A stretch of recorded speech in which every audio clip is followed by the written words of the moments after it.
So I've already talked about the whole 30 FPS thing when it comes to Paper Mario: The Thousand Year Door remake and how the original ran at 60. Personally, my stance on it is it doesn't ruin the game, but it definitely harms the game, and there's no reason why a remake of a game shouldn't be running at least as well as the original did, especially when we're talking about, a GameCube game here. You can sit here and say it doesn't affect the game at all, but that's just a lie, okay? It does affect the game. Now, whether you care about that or not, that's up to you. I still think the game will be enjoyable despite this flaw, but the truth is, the entirety of the combat in Paper Mario: The Thousand Year Door is centered around precise button presses, so frame rate does matter. Well, why does it matter, you might be asking? Well, when you have a lower frame rate, you're going to have more input lag, so the time between you pressing a button and that action actually occurring is going to be longer. And the last thing you want in a game that requires precise timing and precise button presses is input lag. So because of these reasons, people are completely justified to be upset about the lower frame rate in the remake. Now, if you don't care about these things and you're gonna buy the game anyway, that's great. I hope you have a fun time with the game. But you sitting here and getting mad at people for rightfully having issue with what's going on, that makes you look like a corporate sucker. But the individual that we're taking a look at today, he's very upset that people are criticizing the game for running at half the frame rate that the original did. And we're talking about, of course, none other than Harman Smith. It's interesting to see what has happened with Paper Mario: The Thousand Year Door, because everyone's extremely happy about the game. This is going to be a huge hit. Longtime fans are happy. New fans are happy. This is going to be one of the best games of the year. Of course, people are damage controlling this because, oh, it's an old game, but, this game hasn't been re-released in 20 years, so... Again, people have been trying to cope and see about Paper Mario: The Thousand Year Door for a long time, right? But now, we have a really interesting situation. Something that I don't think people have really considered the implications of. That people have tried damage controlling this game by saying it only runs at 30 FPS. How is that damage control? The game is factually running at 30 FPS, and people are pointing out that the game runs at 30 FPS. Pointing out the frame rate of a game is not the same thing as damage controlling for a game. Nintendo fanboys love to use terms and talk about things they know absolutely nothing about. I mean, the whole emulation situation is a perfect example of this. How many Nintendo fanboys did I see coming out claiming that emulation was illegal, despite the fact that there's emulators sold to them on Nintendo Switch? The GameCube original ran at 60. Oh, this is a huge downgrade. Completely ignoring the visual upgrades. I mean, it is a downgrade to play at half the frame rate, especially when we're talking about a game that is entirely based around precise button presses. And the game looks amazing. I'm not going to take that away from the game. It looks like a beautiful game. However, just because it looks better doesn't mean it plays better. In fact, it plays worse despite looking better. And I care more about how a video game plays rather than how it looks, because at the end of the day, I'm here to play the video game. I'm not here to watch or look at it. Now, if you prefer a better looking game over a better playing game, I'm not going to take that away from you. I hope you have fun with this game. But there's a large number of us out there who care more about how games play rather than how they look, and there's entire studies done to back this up. I don't like how us who prefer better playing games over better looking games are almost being fucking ignored by the gaming industry right now by a lot of big publishers and developers. And the reason we're being ignored is because it's easier to market better graphics rather than better performance. And the fact that, FPS doesn't really matter in a turn-based RPG like this anyway. People who say this basically are admitting, hey, I never played the original and I don't know what I'm talking about. Because if you played the original, you would know that the entire game's combat system is based on precise button presses. Every single time you attack or get attacked in this game, you have to press a button at a precise time to either deal more damage or avoid taking more damage. The thing is, if you were making this argument about like a Pokemon game that doesn't require precise button timings, you'd be 100% right, and I would agree with you and say, yeah, it doesn't matter. But the thing is, this is a game that requires precise button timing, so this argument isn't gonna work. It leans into what I've been saying for a while when it comes to Digital Foundry and these and these analysts, right? You know, these YouTubers, like these Twitter users, right? FPS does not matter. Oh, FPS doesn't matter? Is that right? Okay, play Doom Eternal at 20 frames a second on Ultra Nightmare and beat it before you fucking die of old age. FPS does matter because there's more affected than just how the game looks when it comes to a low frame rate. The game is going to play worse because you're going to have more input lag.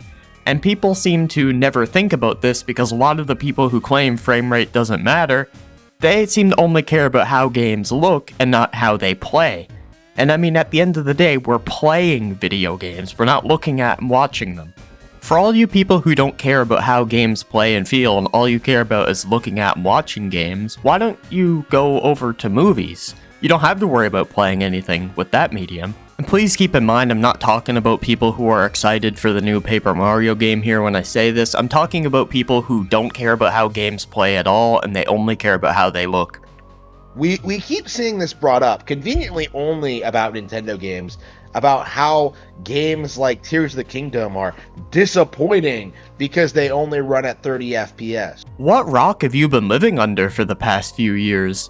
Dude, so many people have been complaining about Series X and PS5 games running at 30 FPS as well. Remember Starfield when that game was announced to be running at 30 FPS? Remember Gotham Knights? Remember Redfall? Or remember a recent game, Dragon's Dogma 2, getting slammed for its bad frame rate? In fact, most people are more forgiving of Nintendo when they have a bad frame rate because we're talking about a Nintendo Switch. We're talking about a console that has like a mobile phone chip inside of it when it comes to power. And I'm one of these people myself. It's more understandable for a Nintendo game to run at 30 FPS because we're talking about something with the power of a cell phone. However, the reason people are upset about this game in particular is because the original, on less powerful hardware than the Switch, ran at double the frame rate that this remake is running at, and we're expected to pay full price for this remake, with no way to access the original that ran at double the frame rate.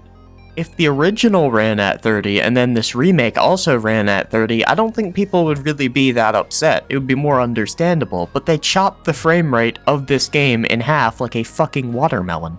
And this is especially annoying considering so many beautiful games on the Switch run at 60 FPS, like the Metroid remake from GameCube, and Super Mario Odyssey, Smash Ultimate, etc, etc. That's right, like, oh, how could Nintendo not run at a full 60? Oh man, what a disappointing, underwhelming experience. So, like, let's completely ignore all the innovative features that they crammed in there. Let's completely ignore everything they accomplished with these games. Let's ignore the artistry. Let's ignore the actual quality of the game itself. The quality of the game is being harmed because of the lower frame rate due to the fact that this game relies on precise button presses unless they like change the timings around a little bit. Believe it or not, having a lower frame rate is going to make the quality of the game worse. I mean, when I played Hyrule Warriors Age of Calamity, I wanted to like that game more than the definitive edition, but the thing is, the Age of Calamity ran at half the frame rate that the original Hyrule Warriors ran at on Switch.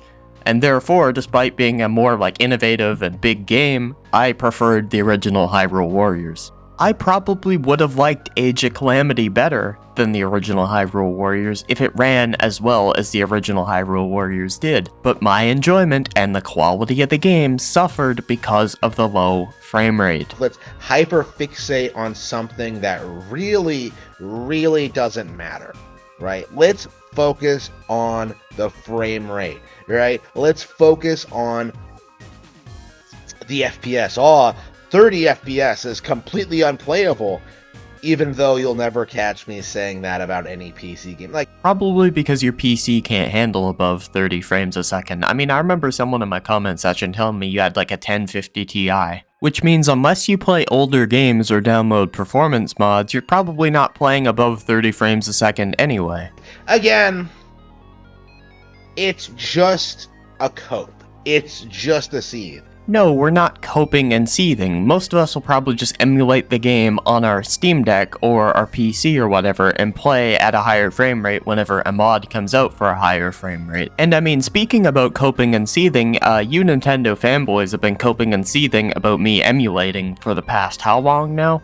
right? Without FPS, without visual quality, without like the realistic graphics, without the in-depth mature storylines, like the non-Nintendo gaming crowd really doesn't have a leg to stand on, right? The only reason that PlayStation and Xbox are considered superior to Nintendo is because of this illusion that the games look better.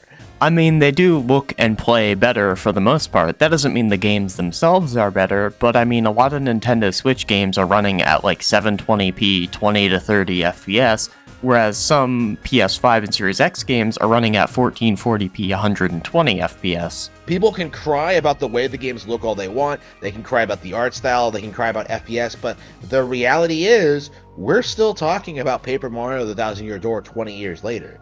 Yeah, we're talking about it because they're doing a remake of it. I mean, no shit. When they did a remake of Resident Evil 4, everyone was talking about that game, despite that also being a game that's like 20-something years old. And that pretty much wraps up the video. He spends the rest of the video talking about how Nintendo is never going to run out of games and blah blah blah blah blah. I don't really care to go over it. So yeah, I'm just going to end the video there. Basically, all I want to say is this. If you're still excited for this game, I have nothing against you as a person, but please do not be upset at people for being disappointed about the frame rate getting chopped in half like a fucking watermelon. Alright, thanks for watching. Peace.